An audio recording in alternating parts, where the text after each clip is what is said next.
Hey there, Justin, You Join Off-Road in Colorado here again. Sending a special one home today for our man Yogi.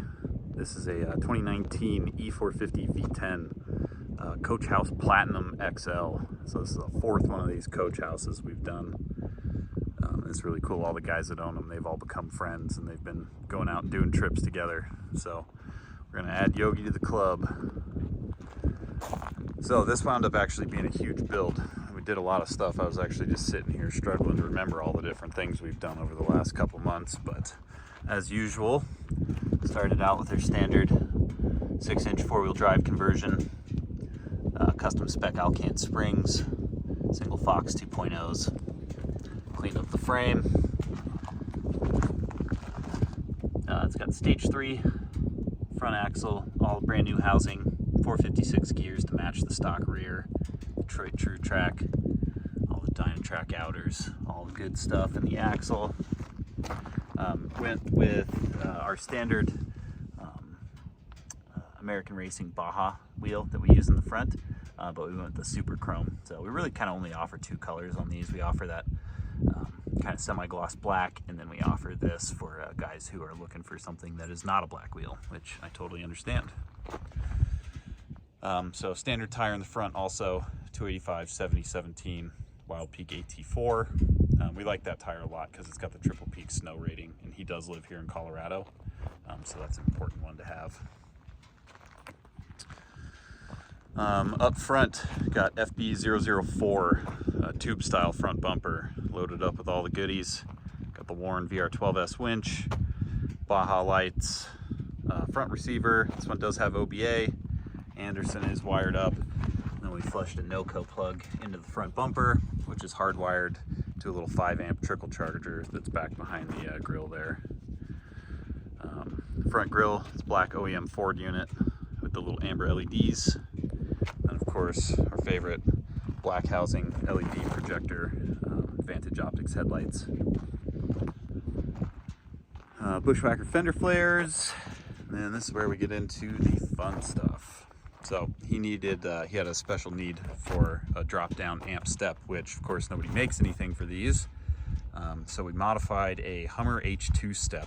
We cut it down, did our own custom wiring, made our own custom bracket, and it worked out really well. Not sure if we'll do that one again. It was a pretty wild amount of work, but we'll see. We designed a nice little bracket and make it a lot easier to do a second time. So here's how it's mounted up underneath there. Big old 3/8 thick plate steel in there. We kind of mounted it a lot how guys mount sliders.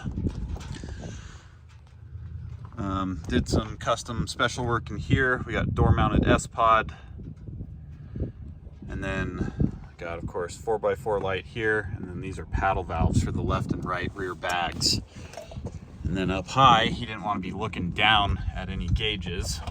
So what we did is we actually ran these 2 gauges up here. We couldn't decide where exactly we wanted to put them, so we just put them on suction cup mounts for right now, until we really pin down what we're gonna do. But the top gauge there is a dual pressure gauge that has individual pressures for each rear bag, and then the bottom one is a trans temp gauge.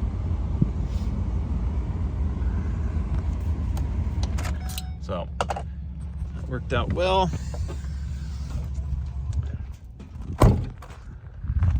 Let's see. And of course, matching amp step over here. Dropped down about 3 inches lower than our production step. But the big thing was that we wanted to have that big extra wide step that came out super far to make it easier for them to get in and out of it.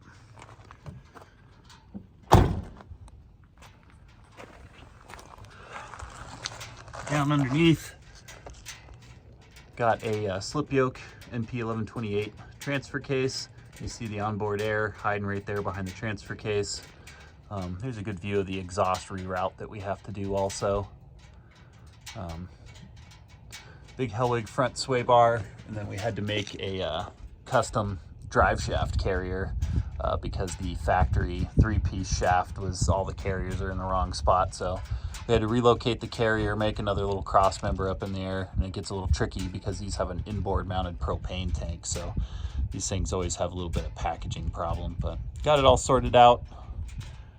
Here's a good view of the Hellwig rear bar with our direct mount sway bar links that we put on all these. So these coach houses, they're extra heavy in the back. So we actually go with 11,500 pound rear springs on these things. They're just monsters. There's a view of our E450 rear bags with the disconnect cup. Everything all cleaned up and painted back here. And all the way back at the very back is where the OBA tank is mounted.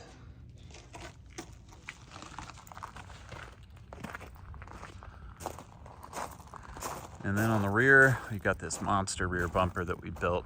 So we got the big 60-inch buyer's box back here. And then this is an Alvan's mini monster box. So we mounted these right next to each other. Tons of storage on the back. And then we added extra lights down low. And then of course, got our OBA port coming out of the back. And then we got him one of these solid shaft Patriot adjustable hitches for his Blue Ox, so he can still flat tow his little towed car. And then of course, we still got Blackwater drain pipe storage inside here, so this one's super cool. This is a huge build for us. We've been working on it for quite a while, but man, it came out awesome.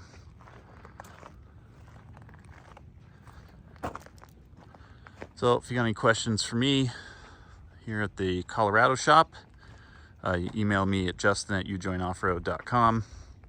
If you're inquiring about a DIY kit or install in North Carolina, please email chris@ujoinoffroad.com. Thanks.